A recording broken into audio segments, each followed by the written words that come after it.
Hey, welcome to the Consumer VC. I'm your host, Mike Gelb, and this is a podcast where we discuss the intersection of venture capital and consumer innovation. If you're enjoying the show, I highly recommend subscribing to my newsletter at theconsumervc.com, where you're going to receive every new episode straight to your inbox and a weekly recap of all the consumer deals that are happening.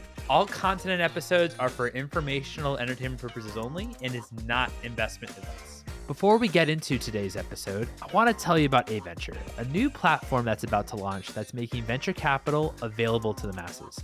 It doesn't matter if you're accredited or non-accredited. A-Venture provides an opportunity to diversify your investment portfolio and invest in private funds. If you're a fund manager, the A-Venture app also provides everything you need in order to make startup investments, including extensive research materials, seamless transaction processes, and allocation measures so you can properly diversify your portfolio.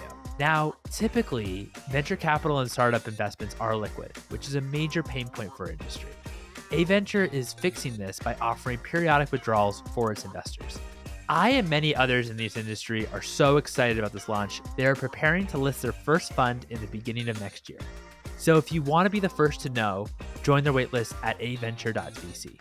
Our guest today is David Friedberg, founder of the Production Board and Bestie on the All In podcast. The Production Board is a holding company that builds and invests in businesses that transform global systems of production and distribution across agriculture, life sciences, energy, and manufacturing. On the consumer-facing side, some of his investments and or companies that he's built are Supergut, The Every Company, Cana, and Soylent.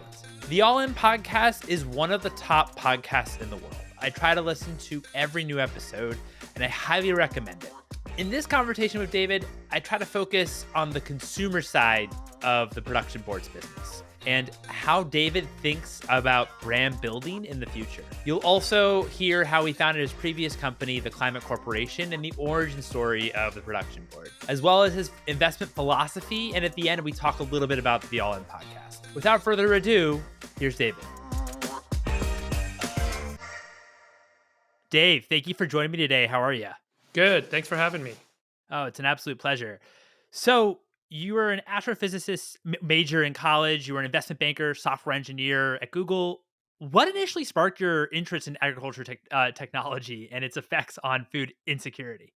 Well, I never really had much of an interest in agriculture technology. I kind of fumbled into it. I started this company after I left Google in 2006, and I started a company called Weatherbill, which got renamed the Climate Corporation. And we were simulating the weather, and then using those weather simulations, you could go to a website and buy insurance against weather events. So if you're a ski resort and it doesn't ski enough, or you're for a golf course and it rains, or a car wash and it's raining and people don't take their car wash in, any business that's affected by the weather could kind of just buy insurance, and we would in real time figure out the probability of that weather happening and give them a price for the insurance. And we kind of sold to all these different industries. And eventually I went to like every trade show you could imagine. We had deals with Priceline. I sold to ski resorts, golf course owners associations. I mean, all sorts of stuff. And eventually found agriculture to kind of be the best market fit for what we were doing, and decided to focus the whole company on agriculture. And in order to make the product work better, we started to acquire all these different data sets around not just the weather, but also what did the farmers do? What was the yield? What's different seed technology do for the farm? How much water different types of soil can hold? All this sort of stuff. And so we built all these kind of, more sophisticated models that related all this data together. So that's how I kind of got to know about agriculture and learn a little bit about it. So it was never really like a focus. And then, I guess my company got bought by Monsanto, which is like the world's biggest seed company, and a lot of people call it kind of the Death Star. It's evil, the evil empire, or whatever you want to call it. And so broadly, I got exposed to a lot of different technologies in agriculture, and like recently, the advent of genomics, our understanding of biology as software, has really kind of, I think, opened a bunch of interesting doors for me and a lot of the work kind of that we do today. So what inspired you to eventually sell the Climate Corporation, and what was kind of that bridge where you thought and kind of iterated on to eventually founding the Production Board? What was that process like? I sold the Climate Corp because Monsanto paid $1 billion for it. So that was a good outcome for everyone. Yeah, look, I mean, I was there for a couple of years. I worked on the executive team at Monsanto, so I worked across our different kind of business units, and pretty interesting business. I was making some personal investments. I was a seed investor in Soylent. I seed invested a company called Clara Foods, which is now called the Every Company, that makes egg proteins without chickens. So you can kind of replace eggs are at like $200 billion market, and most eggs are used as an ingredient in food. And so if you can make the egg without the chicken for a lower price, you can kind of displace that market. I bought a company that was the largest producer of quinoa in North America, with the idea being we could use quinoa as an alternative to rice and wheat, make it more sustainable, higher nutritional value, et cetera. So I was broadly interested in like how we could kind of invest in food in a way to not just make things kind of more sustainable, but also make them more available and give consumers access to better products that could actually win in the marketplace. I started a quinoa restaurant called Itza, which was fully automated. And so the idea was make food that's cheaper, faster, and tastier for consumers. But by using automation and software, we could kind of actually make the business work better than a traditional restaurant. And we were serving like, I think at peak, about 800 customers per hour out of a 1,200 square foot restaurant, fully personalized iPad and mobile ordering. And this was in 2015. So it was like a super high throughput restaurant, worked really well. So my general interest was like, sustainability and nutrition, and you use technology to make those products work better in the marketplace. I'm not a huge believer or a huge fan of businesses that depend on kind of greenwashing and charging a premium to people, to make themselves feel better about the decisions that they're making. I think that becomes kind of a luxury goods market. It's a very small segment of the market. 95% of the world's people do not have very much money. They're coming up the economic ladder, and they're going to eat more meat, and they're going to eat what tastes good, and they're going to eat whatever they can afford. And so, in order to change sustainability and in order to change nutrition in the food supply, you have to focus on that segment of the market, which means making things that are cheaper and tastier and have all the kind of environmental and health benefits that you're trying to achieve. And that requires technology. So that's why I started the Production Board, was to make those investments. I did it in partnership initially with Alphabet. Larry Page and I were talking about some of this stuff, and he was interested in supporting it. And then we raised a bunch more money from other investors. And so now we kind of start companies and invest in companies, kind of broadly across this landscape. Well, how does specifically like the production board work? Because I know that you incubate your own companies, you also invest in companies. How do you go from, I guess, just like any entrepreneur thinking about the problem, like what problem has to excite you in order for you to start a company versus maybe invest in a company that's currently out there? Yeah, so I'm not generally like oriented around like having an open door policy for like curing ideas, right? It's not like Shark Tank. We try and take a much more kind of thesis oriented approach to investing, where I tell people we connect the dots between science and engineering, markets, and people. And what I mean by that is we really spend time separately in each of those three camps. So we spend time trying to find and get to know really great people. We spend time in the markets that we operate in, life sciences, pharmaceuticals, human health, food, agriculture, consumer. And then we spend time with scientists and tracking research papers and identifying emerging trends in engineering. And then our job is to think about not just, where's the market headed, or what are people working on, or what does the science tell you is going to happen next, but it's about synthesizing those three sets together to imagine what's possible. And that allows you to form a thesis about the future, which is, look, if we took, I'll give you an example in consumer. Increasingly, media in consumer is getting very fragmented, right? There's a long tail of content now that makes up the bulk of consumption. And 20 years ago, most of the media that we consumed was made by a few publishing houses or production companies. And so this long tail of production and this long tail of consumption you see in a lot of consumer markets. So that's kind of a trend of what's going on in the market. And then in technology, we see AI and generative AI coming to bear. When you see AI and generative AI coming to bear, you start to say, well, if the trend line is increasing fragmentation, increasing, everyone wants to find their own content to watch, you could see AI creating much more personalized content experience. And then you think, hey, maybe film production, maybe movie production, maybe video game production, rather than being central and that everyone consumes the same product over and over again, maybe it's personalized and made on the fly by the consumer. So maybe the consumer gets to see kind of a personalized movie or read a personalized book where the AI can write the book for them. Or the video game is more personalized. And so we all have our own video game experience rather than all going through the same kind of narrative epic tale on Valhalla or something. And so it becomes like a very astute, that becomes a thesis. And then from that thesis, we try and find teams that could execute against that and could realize that vision. And then we make investments or start companies. And so that's kind of our orientation on how we kind of do thesis first investing. Is there a certain split where you have, starting companies where it comes to, 100% ownership for Production Board versus ones that you actually invest in? I think going forward, we're kind of tracking towards probably 10% foundry, as we call it, 90% investing. And the reason is a lot of other people have similar views of the world or develop a similar thesis, and there can be a great team already working on something. So when we come across that great team that's executing well against like a thesis that we're tracking, we say, hey, we'd love to partner. Let's talk about an opportunity working together and so on. And then when there isn't, or people aren't kind of seeing what we're seeing or aren't agreeing with what we're saying might happen or what we think should happen, then like in the case of Cana, one of our kind of beverage printing company, we'll start the company. And we'll start out typically by doing a prototype or proof of concept, making sure it works, it's real, we can build it. And then building a product and finding a market and scaling it and so on. So that's kind of the way we think about it. Awesome. Yeah. Cana sounds like an awesome.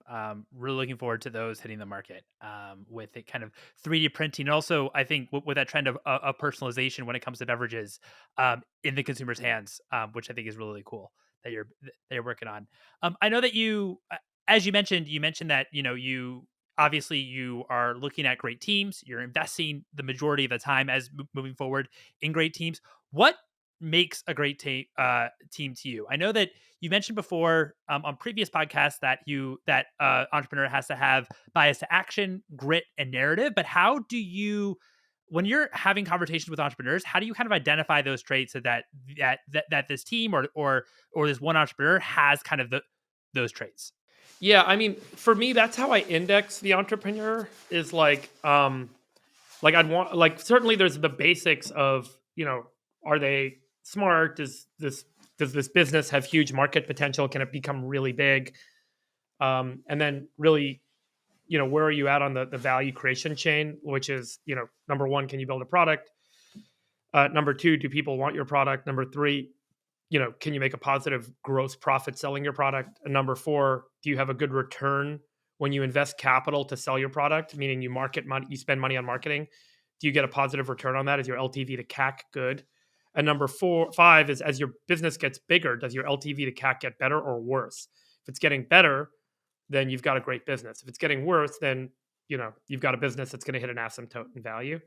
And then finally, it's like, can it become a platform? So I always try and assess like huge market, what's your sustainable competitive advantage, and then where are you at on that value creation curve? Then I want to assess like the team and the talent. And I think that the three biggest predictors of success in entrepreneurship, in my experience, is grit, narrative, bias to action, as you pointed out. Each one of those can be indexed into infinity. Okay. And what I mean by that, like, think about the term grit. That means how much are you willing to persist and persevere to keep the business alive and to make sure that it ultimately succeeds. If you had no money and you got no salary and your team got no salary, would you still be able to persist and build the business and build the product and service customers? That's like the one kind of infinite extreme. The world is ending and you're still building the business. You have no money, you're still building the business. You're still pushing. You don't give up. And then you'll find on the other end of the extreme, a lot of people who have historically been very successful in their lives and in their careers maybe don't have a lot of grit. And the reason is they have not faced trials. They've only faced things that they could definitely do. And so, let's say you take a kindergarten level test over and over again, you're going to keep getting an A and you're going to feel really good about yourself. When you challenge yourself to do something you've never done before, or maybe that the world has never done before, you have a much higher probability of not getting an A, of getting a B or an F. And then you face failure. And most people that have historically been successful, when they face failure, they don't like the feeling of failure. And they want to go back to being successful. So they go back to doing the easier, sure stuff, the known knowns versus facing the unknown. And I think that's a really key kind of way to think about grit, which is how much has someone persisted in the face of failure and how much have they embraced failure as a method for learning and a method for iterating and a method for kind of finding truth and discovering a new path. I think that's something you want to look for in terms of an individual self-selection in the past. The second thing, because someone who's always self-selected into the easier path or the sure path or the repeatedly successful path is less likely to have the grit and perseverance needed. As soon as they hit a bump in the road, they'll go to the board and be like, I don't think I'm the right CEO. I think we should find someone else. I'm going to go do something else. Da, da, da, da. So that's something I always want to look for. The second is, and then obviously the other end of the extreme is the extreme athlete, right? Someone who has played a lot of sports, failed a lot, does ultra marathons, likes to challenge themselves, like to do things that they've never done before. And despite having multiple failures, keeps trying and finds a way out.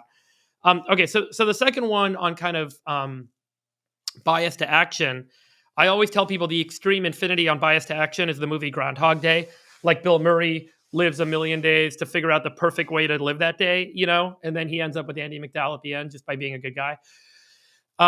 I think that's kind of what bias to action represents, which is how quickly can you synthesize information and make a change in your behavior or a change in the trajectory of your business. Most people don't realize, but when you haven't built a business from the ground up, but 99% of your assumptions are wrong going into it. So the real mechanism for success in a startup is to figure out what the right thing is. And there's a million right things. And so you have to iterate very quickly before you run out of money to figure out what the one right thing that makes sense for you is. And that's really hard for a lot of people because they want to kind of keep reverting either to their original assumption and try and prove it and prove it and prove it. And, doing the same thing over and over again, if it's not changing things is a mistake. As soon as you get insight, like, when I started my company back in, we launched in January of 2007, I sold to like 20 industries in the first year. And, by the third year, we focused on agriculture. And like the iterative, and we kept changing the product and changing the product and changing the product to make sure that we figured out how to make it repeatedly sellable. And I think the same is true for consumer products in every sense of the word, like hardware, software, CPG, whatever it is. So much of it is about iteration to success, not making the one perfect product and then launching it and thinking the world's going to buy it. Like when I first launched my product, we launched on January 2nd or January 1st, 2007. We were up for like 3 days building the product, getting it working. And we got this article written about us in TechCrunch at the end of 2006. And we were like, oh my God, the world's waiting for our product. Everyone's so ready for this thing. 70% of the world's businesses are going to buy it. We stay up all night. We crush it. We launch it. It's like we turn on the website. We're like waiting. We're like, where's the sales? Like, what's up? Like, we made the perfect product. We figured this out. Like, let's get this thing go. Like, what's going on? And it really took that kind of iterative exercise to get us to the point that 3 years later, we were really focused on scaling our business. And then like that year we did like 35 million in sales and then like 70 million in sales. And so, the business really kind of took off once we iterated to success. Okay. So then the final is narrative. Like think about Elon Musk or Steve Jobs. They could tell you something. Steve Jobs got on stage and showed everyone a Macintosh that didn't actually speak and he got it to speak. Elon Musk has told people this is what this company's going to do, and then it doesn't work. And then he's still able to get people to give him more money to do it again. And he's done that repeatedly over and over and over and over and over again, right? Fully self-driving. I mean, you could go through the list of things. When's this, the Cybertruck coming out or whatever it's called? I mean, every promise he makes, people kind of are willing to bet on that promise, even though he's repeatedly failed to deliver on the promise. And that's because he has this incredible power of narrative. And so no matter who you are with respect to your business or the product you're making, if you have an incredible ability to tell people a story and get them to believe in something, you have a much higher likelihood of success because you are going to, number one, attract the best team to work on the problem. You paint a picture of the future and you say, you guys can make this future possible. Let's go do it. Number two, you can attract capital because investors will just keep giving you money. If you've ever seen Adam Newman speak, you will understand how and why that guy raised billions of dollars. He's an incredible storyteller. And number three is you'll attract customers. Look at Elon. He puts out a picture of a truck and people spend billions or hundreds of millions to pre-order the truck. I think that is such an important predictor of success. If someone they don't have a command of storytelling, they don't have this ability to drive narrative, to tell this compelling story, they won't attract the right team, they won't be able to attract capital, and they won't be able to get customers. And if they're all the way on the other side of the index, they'll become the richest guy in the world, or the richest gal in the world. Sorry, yeah. A lot of what you focus on when it comes to investing and also starting companies too is like hard goods, hardware type companies, right? Since of course you're focused on agriculture, food insecurity, these are not just kind of software businesses.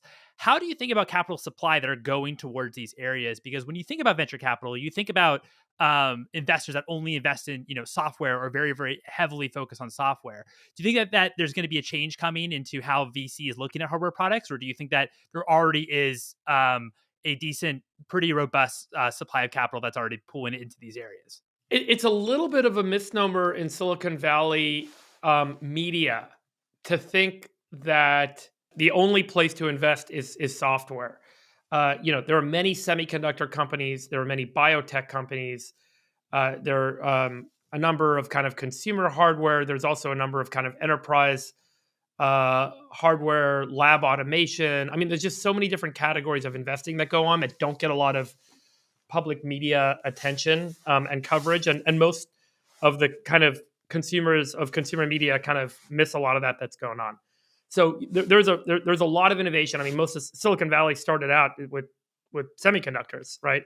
And then personal computers and so on. And there's a massive communication and networking industry. There's a massive industry in semis. There's a massive industry still in computing and so on.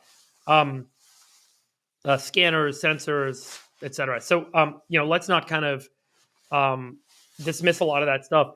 I'll say like one big trend that's gone on in Silicon Valley in the last year because of the change in interest rates is this significant pull in on the time horizon for investments. And so when interest rates are 0% and you're making no interest on your money by buying treasury bonds where you're making 0% for the next 10 years, you're willing to look out to 10 years to make an investment, to deploy your capital and say, I'll get paid back in 10 years because I can't make any money in the next 10 years anyway. So I'll bet on the 10-year horizon. When interest rates jump up to 4%, well, now I can invest my money and I can make 20% back on my money in 4.5 years. Why would I invest anything beyond that?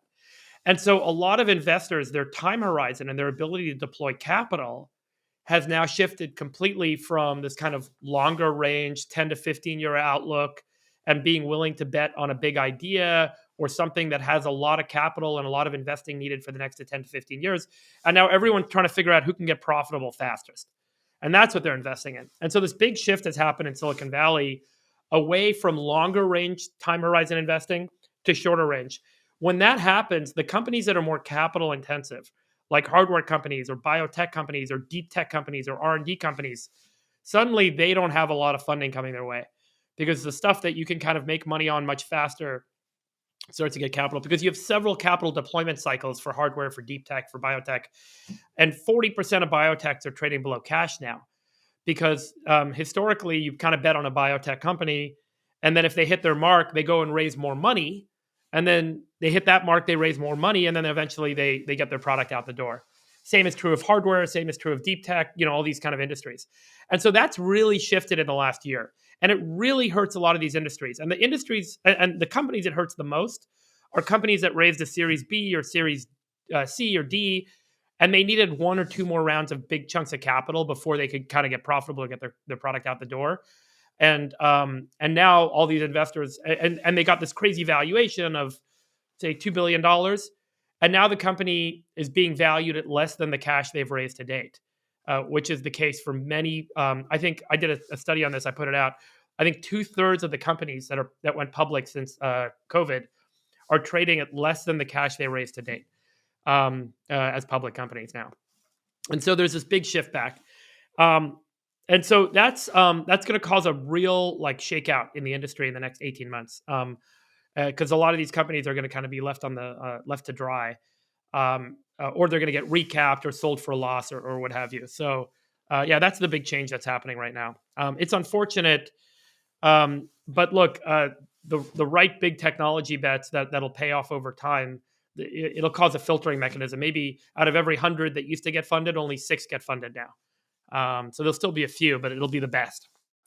How has that affected, I guess your portfolio since you're you're investing in companies in that I would imagine do have longer time horizon. Yeah. It's hard because we partner with other investors for capital. So we've certainly felt it across our portfolio where it would be really easy to go out and raise a bunch of money from an investor and you get a bunch of bids and term sheets. And now it's like a total, like you got to go meet dozens of investors to get the term sheet and get the capital raised. So it's really caused a big slog. And so, yeah, we see it, we hear it, we feel it. A lot of companies are making focused pivots. So they're trying to, figure out how do we spend less money? How do we give ourselves greater certainty? How do we show more progress in the near term and spend less and give ourselves more runway? So all the usual pivoting that's going on in Silicon Valley right now is important advice for these types of businesses. One of that I've heard you say, one of your big, and correct me if I'm wrong, one of your big thesis is, asking consumers to consume less is not going to work. So let's make every unit of production cheaper so we have less of an impact on society. What one example that I've heard you speak about and certainly is top of mind for me is cultivated meat or animal cell based meat.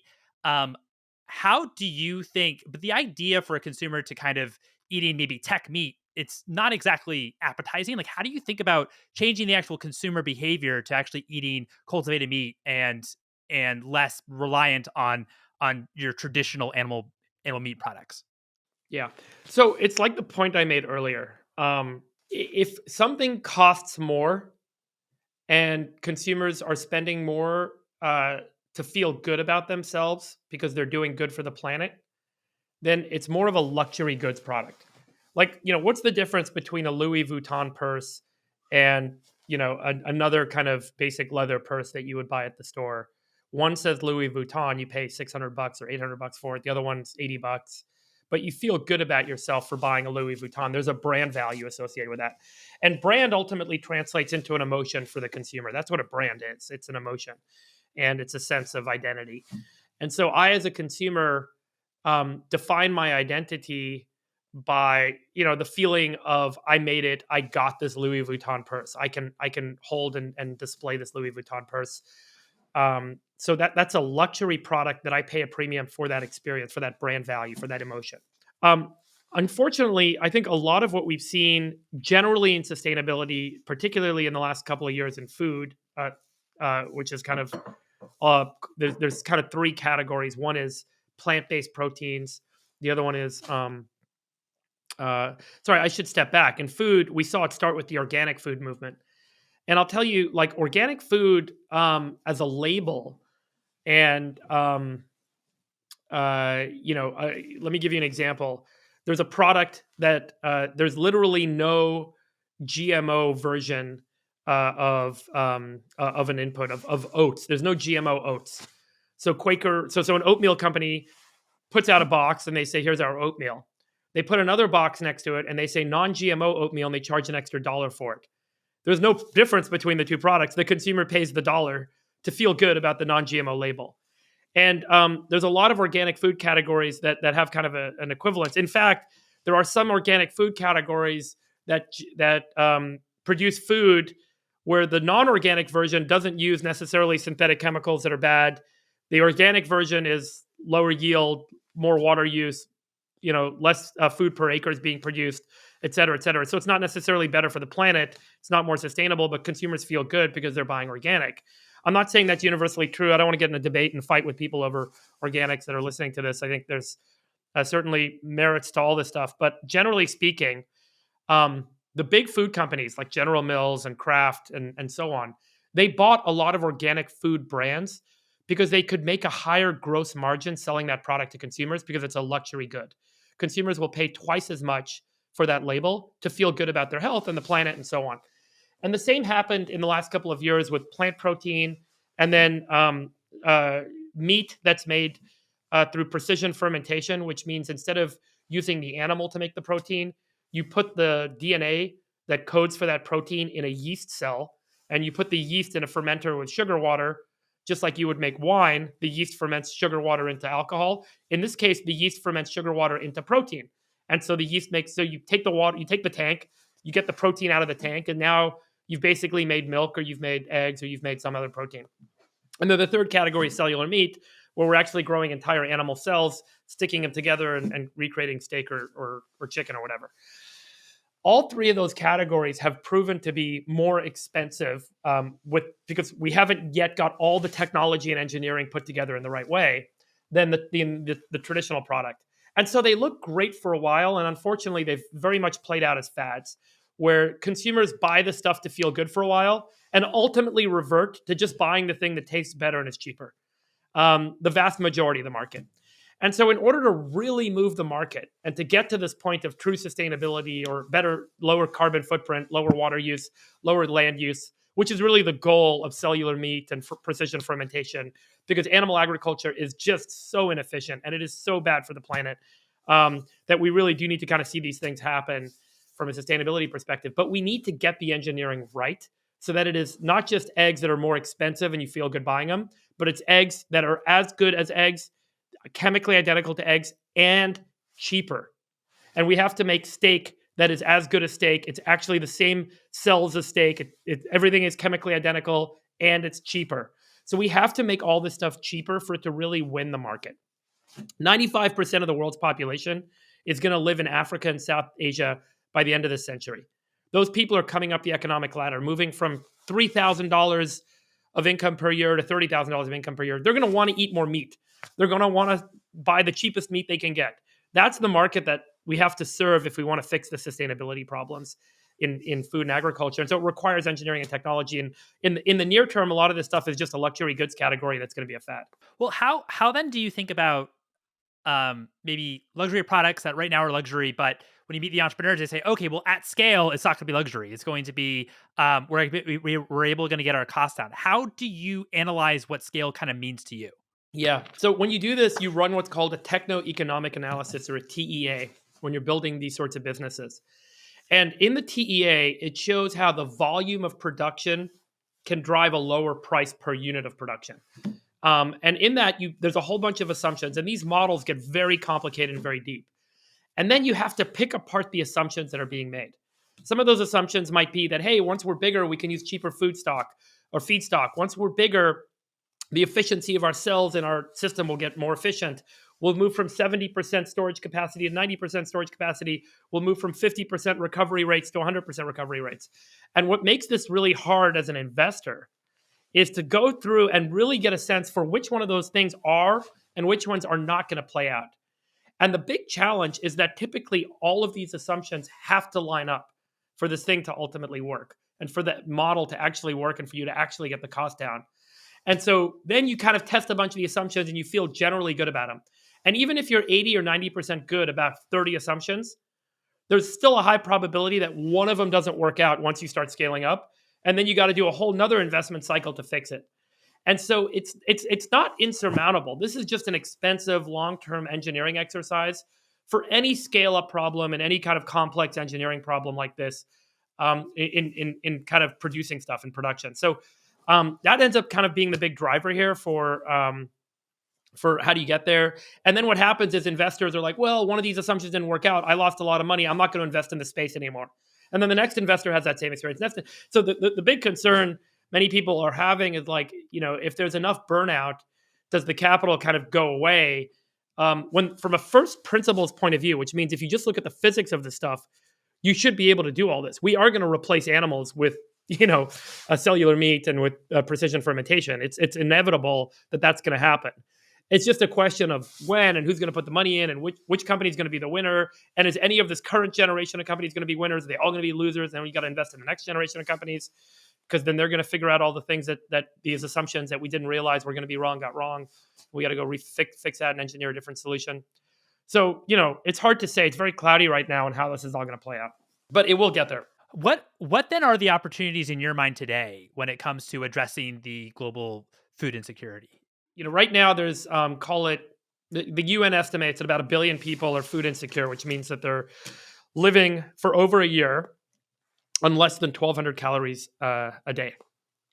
And that number, I think, got as low as 500 or 600 million before COVID. And then COVID really and then the Ukraine war following COVID threw a big wrench in all this because all these food supply chains got disrupted.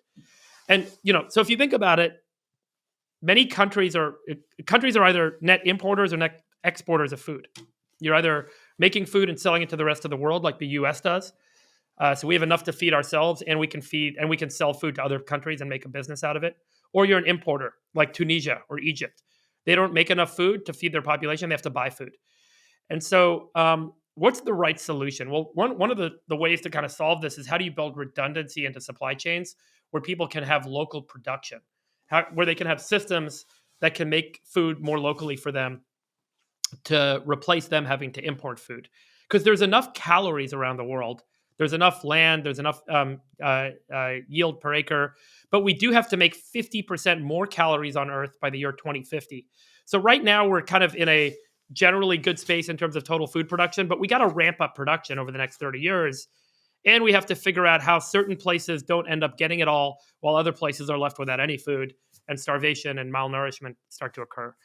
And so there's a lot of technology solutions we could talk about that I get really excited about, like, these precision fermentation systems where you can have eggs and milk made in factories locally that just capture carbon from the atmosphere and use water and just print out eggs and milk.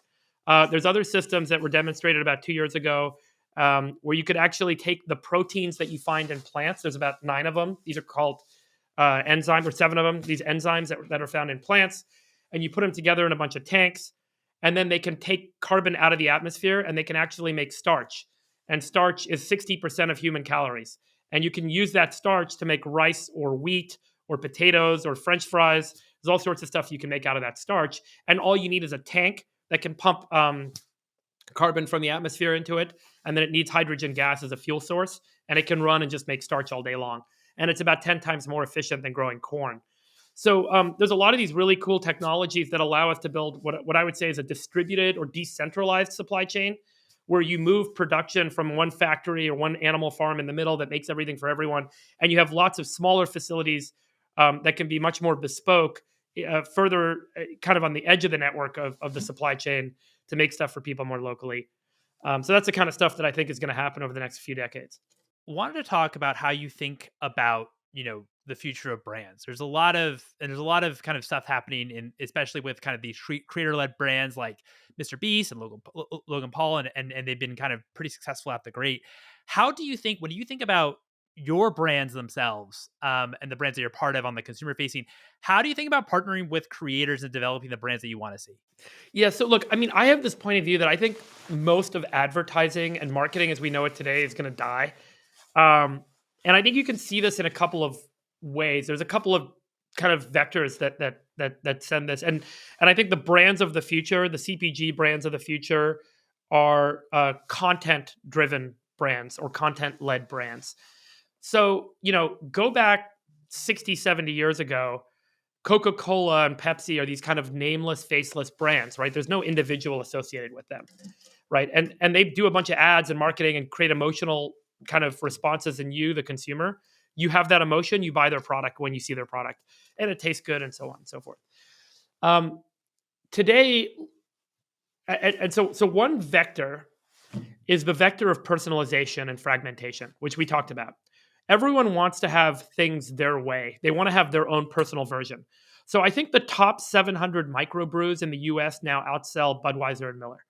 Okay. And that's an incredible statistic. So, I don't know what do you drink beer? I don't actually. I used to, but not anymore. Yeah. So like, I think, if you ask beer drinkers, like, what's your beer of choice now? a lot, the majority of beer drinkers will have some kind of microbrew that they'll reference that they really like. Um, and we all saw this like starting 30 years ago at Starbucks. The reason Starbucks became successful, in my opinion, is not because they were this third place, as Howard Schultz talked about it. He also always used to say Starbucks, there's homework and Starbucks. I think Starbucks was successful because it was so personalized. Remember, it was like the first QSR you could go to, or fast food place you could go to, where you get it your way. It's like, I want a macchiato, double, skim milk, caramel on it, double caramel on it. Yeah, and then you always have your Starbucks. And it even comes out with your name written on it. Like, that's so cool. You don't get that at McDonald's. And so Starbucks was so successful because everyone kind of started to feel a little bit more personalized and like they had their own product coming out of it. And I think that's what we see with the microbrews. Everyone kind of has this affinity, this brand affinity, this sense of connection and personalization with a brand that they really love. So that's the one vector. And we see this happening across every CPG category, where there's this fragmentation where there used to be one or two brands that dominated the category. And now there's like 50 or 70 brands that make up the bulk of sales in that category. And so it's a really hard thing for big CPG companies. And sorry if I'm using the term consumer packaged goods, companies to deal with, because they're all like, they typically have one factory that makes the same product over and over. Now they got to figure out how to make 50 different types of mac and cheese to address the market need, or whatever the soda or the drink might be. So that's number one. The second thing is that people no longer want to have these inauthentic brands. They want to have a brand that has some personal and authentic association, which is like Mr. Beast. So Mr. Beast makes these videos for 6-7 years. Everyone knows him. They love him. They love his personality. They love who he is. And he's like, hey guys, I got this chocolate bar. His chocolate bar, Feastables, outsells Hershey's in the stores that it's in, right? You put it in a store and more people are buying Feastables than they're buying a Hershey's bar. That's like, I think, a really kind of profound outcome. Kylie Jenner launches her Skims brand and it outsells like Estee Lauder. And so I think what we're seeing is like the consumer, the reason they buy it is they trust this person. They have this authentic relationship with this person. And it's not an endorsement deal. It's their product that brand creator, that creator is now bringing to market. So here's the two things that I think happened because of that. And number one is all of these content creators, whether you're on TikTok or Insta or YouTube or whatever you are, or maybe you're a sports star or an athlete or someone that everyone has some personal connection with. I've got my favorite person I look up to, or that I trust or I believe in. That person launches a product. You're more likely going to buy that product than the product by the nameless, faceless brand, no matter how much advertising or marketing they put in front of you. And then I think that the big brand companies, in order to compete in this content-driven world, they're going to become content companies themselves. And so, we saw Penn Gaming buy Barstool Sports last year. I talked about this on my podcast, which was like how I thought this was such an important acquisition because Barstool Sports is a content company and Penn Gaming is a betting company. But Penn Gaming builds this relationship with a large number, millions of users that can be Penn Gaming customers through the content that they create. Red Bull, I think, does a good job. Red Bull's got this great YouTube channel with all these awesome videos, but it's not as tightly connected and integrated. Mr. Beast has a chocolate thing that he puts out there. Now he says, hey, buy my chocolate, and people buy the chocolate. So I think what we'll see is this really interesting integration of content with brands. And as a result, the content-driven strategy starts to lead the advertising and marketing-driven strategy. And so advertising and marketing, buying paid placement, no one wants to watch an ad anymore. No one pays attention to 30-second clips or little digital display ads on a website. But people watch their TikTok influencer and they'll buy a product that they tell them to buy. And so I think that's a big change that's happening in the industry right now. And that's probably kind of going to happen over the next couple of years. These kind of nameless, faceless brands get replaced with content-led brands. And this whole mishmash of, are you a content company or are you a CPG or services company, is really going to kind of transform these markets. Yeah, and I think that also what we're finding too, in kind of CPG land, is also the actual founders, even if they don't have a following, they actually create content from the get go. That's actually what they want to do. Like one example that comes to mind is, I don't know if you've heard of the company Midday Squares, but the founders, like their first hire was actually like a videographer, because the founders actually when they kind of did like a reality TV show pretty much like every day on, Instagram, TikTok, and their stuff. And they've created like quite a compelling following. Now they're in, I believe Walmart and other, and other retailers, across the country. And so I think that we're also going to find that as well. Yeah, and if you're midday squares or like, where are you going to get a higher ROI? Make a viral video or go buy a bunch of ad spots on Facebook, right? Like, if you can make a viral video, if you can make content that people want and they share it with other people and it's like super intriguing and compelling, that's going to perform a lot better for you than buying an ad spot and forcing stuff down people's throats that they may not otherwise want in that moment. Yeah, I mean, it's a classic kind of like Dollar Shave Club story too, with that video and then everything. Wrapping up here, what's one book that's inspired you personally and one book that's inspired you professionally? Look, I really like Walter Isaacson's biography of Steve Jobs. I think that was a really great book for just how directive he was in his management style and as a leader. I think about that book from time to time, and I think it's worthy of a read. He had all of his faults and issues as a leader and as a manager. I think kind of almost like the resurrection of Steve Jobs at Apple was a really kind of powerful story because of how much he changed as a manager and as a leader, and it was worth kind of having that well documented by Isaacson. So yeah, I really like that for just general purposes. Personal inspiration. I mean, dude, life is short. Life will humble you. I think having perspective on everything in life and realizing so much of the stuff that we treat as being so serious and that is so mundane is so quickly irrelevant and so quickly fades. And having a sense of selflessness is super important for everyone's mental health and also connection with where you are in the universe. So I always tell people my favorite book is Zen Mind, Beginner's Mind, which is a great book on the lectures of the guy who started the SF Zen Center, and it's just a bunch of his lectures written out in a short book, and not for everyone, but I've probably read it I don't know how many times, but whenever I need it, I go back and read it again. No, I appreciate you sharing these. Thanks so much, Dave.